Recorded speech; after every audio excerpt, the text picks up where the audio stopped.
don't know if you can hear me properly. Yesterday I was shouting loud for a few hours in the march against racism and fascism in London, so I hope I could hear me properly. Thank you.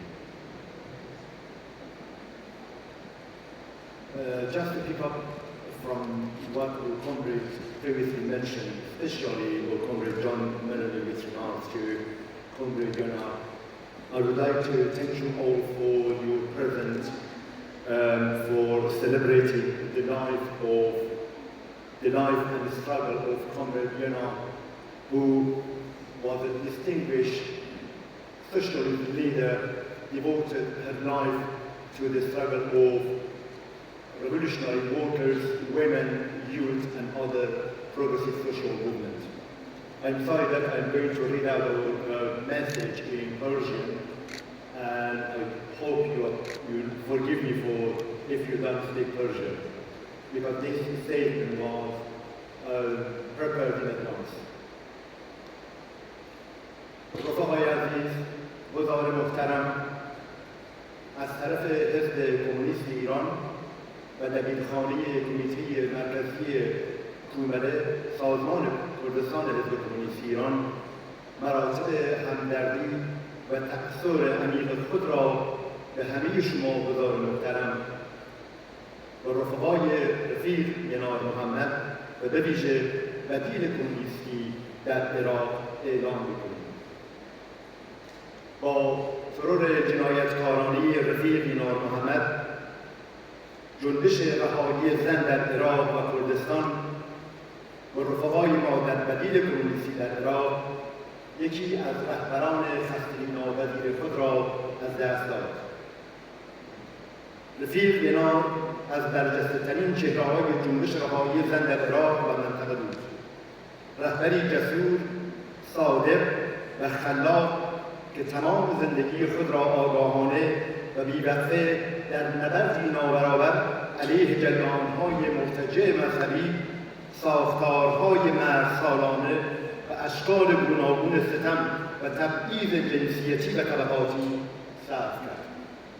او با شجاعتی کم‌نظیر در خط مقدم مقابله با بنیادگرایی اسلامی ایستاد و بدون سازش صدای اعتراض و مقاومت زنانی بود که سالها زیر بار خشونت، سرکوب و بی‌حقوقی به حاشیه رانده شده بودند.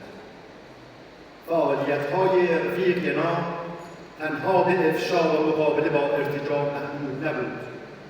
او همزمان نقشی تعیین کننده در بازتاب خواست‌ها و مطالبات واقعی زنان، سازمانیابی آگاهانه آنان و توانمندسازی جنبش زنان برای دستیابی به رهایی، برابری و کرامت انسانی ایفا کرد.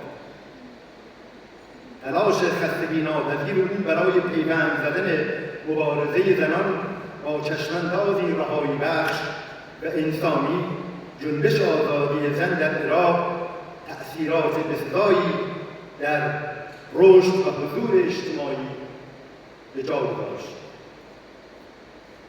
رفقای گرامی، بی تردید فقدان چنین رهبری توانا، متعهد و پیشرو، ضربه‌ای سنگین و جبران ناپذیر به جنبش آزادی زن و نیز به جریان سوسیالیستی در عراق وارد کرده است. ترور جنایتکارانه رفیق ینار تلاشی آگاهانه برای خاموش کردن صدای رسا و شکستن اراده جنبشی زنده و پویاست. اما اگر تروریست‌های اسلامی توانستند جان او را بگیرند، هرگز نخواهند توانست پیوندهای عمیق و انسانی را با صدها و هزاران فعال جنبش زنان و جنبش سوسیالیستی در عراق و منطقه ایجاد کرده بود از میان ببرند. میراث واقعی رفیق ینار در نسلی از زنان مبارز زنده است که در دل جنبش رهایی زن در عراق پرورش یافتند. زنانی آگاه، جسور و سازمان یافته که راه او را ادامه خواهند داد. اندیشه، مبارزه و تعهد او به آزادی و برابری فراتر از حیات فردیش به نیروی ماندگار در تداوم این جنبش بدل شده است. راهی که رفیق نار با شهامت گشود با اراده جمعی زنان و نیروهای آزادیخواه ادامه خواهد یافت و نام او همواره با مقاومت، امید و رهایی گره خواهد بود.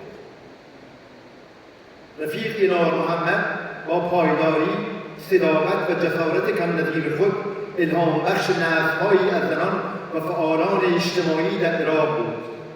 او طی دهه‌ها فعالیت خستگی ناپذیر در صف مقدم مقابله با جریان‌های اسلامی و ارتجاعی ایستاد و با مبارزه پیگیر در دفاع از حقوق زنان به ویژه علیه خشونت و قصدهای ناموسی به چهره‌ای شناخته شده در سطح بین‌المللی تبدیل شد.